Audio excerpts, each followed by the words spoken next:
নমস্কার বন্ধুরা, ঝুমঝুমি ওয়ার্ল্ড চ্যানেলে প্রত্যেককে স্বাগত।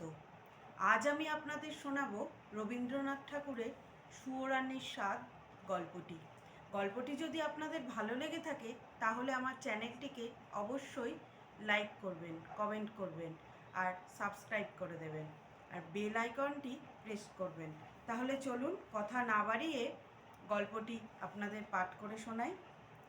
সুয়োরানীর বুঝি মরণকাল এলো, তার প্রাণ হাঁপিয়ে উঠছে, তার কিছুই ভালো লাগছে না। বদ্যি বড়ি নিয়ে এলো, মধু দিয়ে মেরে বললে খাও, সে ঠেলে ফেলে দিলে।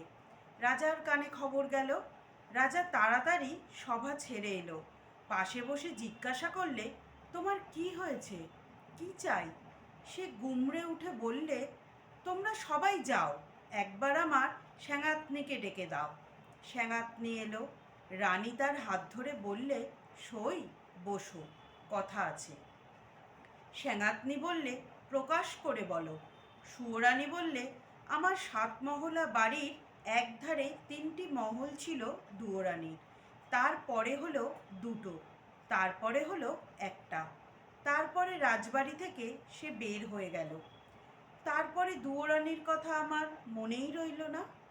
তারপর একদিন দোলযাত্রা, নাটমন্দিরে যাচ্ছি ময়ূরপঙ্খী চড়ে, আগে লোক পিছে লস্কর, ডাইনে বাজে বাঁশি, বায়ে বাজে মৃদঙ্গ।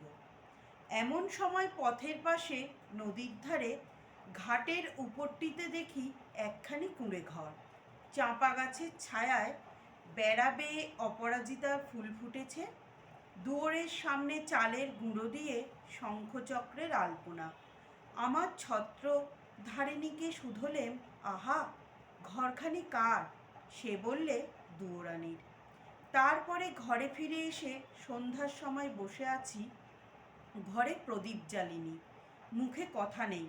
রাজা এসে বললে, তোমার কি হয়েছে, কি চাই? আমি বললেম, এ ঘরে আমি থাকবো না।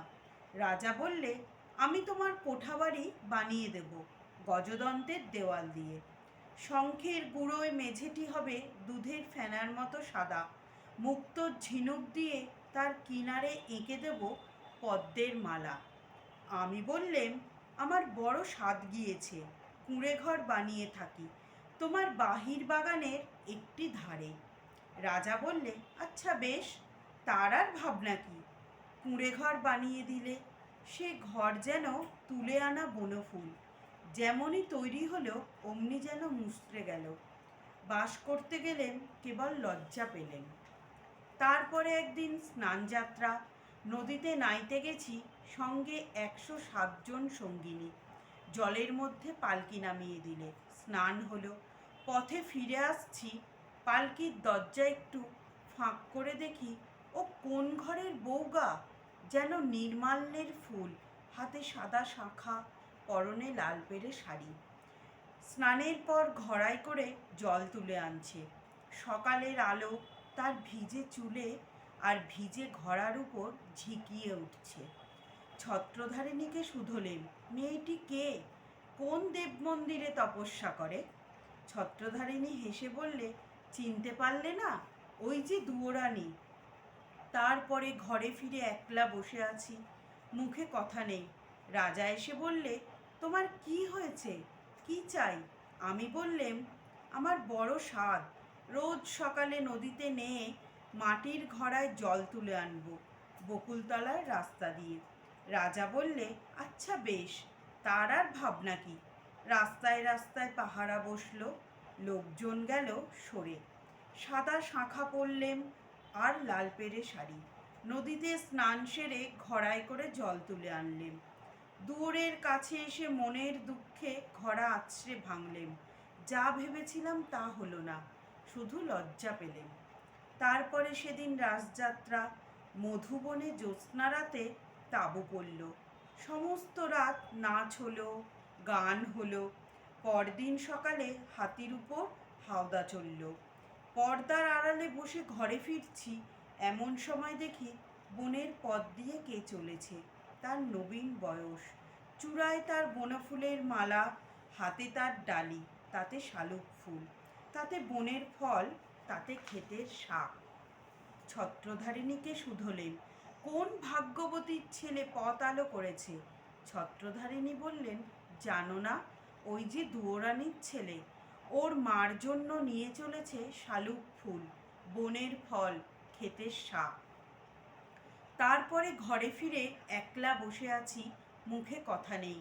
রাজা এসে বললে, তোমার কি হয়েছে, কি চাই?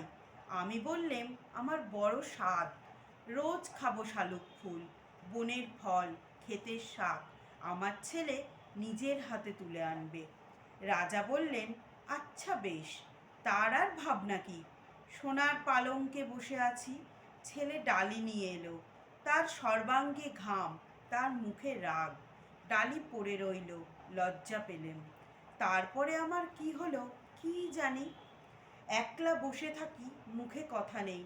রাজা রোজ এসে আমাকে শুধোয়, তোমার কি হয়েছে, কি চাই? সুয়োরানী হয়েও কি চাই সে কথা লজ্জায় কাউকে বলতে পারি নে, তাই তোমাকে ডেকেছি শ্যাঙাতনি। আমার শেষ কথাটি বলি তোমার কানে, ওই দুয়োরানীর দুঃখ আমি চাই। শ্যাঙাতনি গালে হাত দিয়ে বললে, কেন বলো তো? সুয়োরানী বললে, ওর ওই বাঁশের বাঁশিতে সুর বাজলো, কিন্তু আমার সোনার বাঁশি কেবল বয়েই বেড়ালেম, আগলে বেড়ালেম, বাজাতে পারলেম না।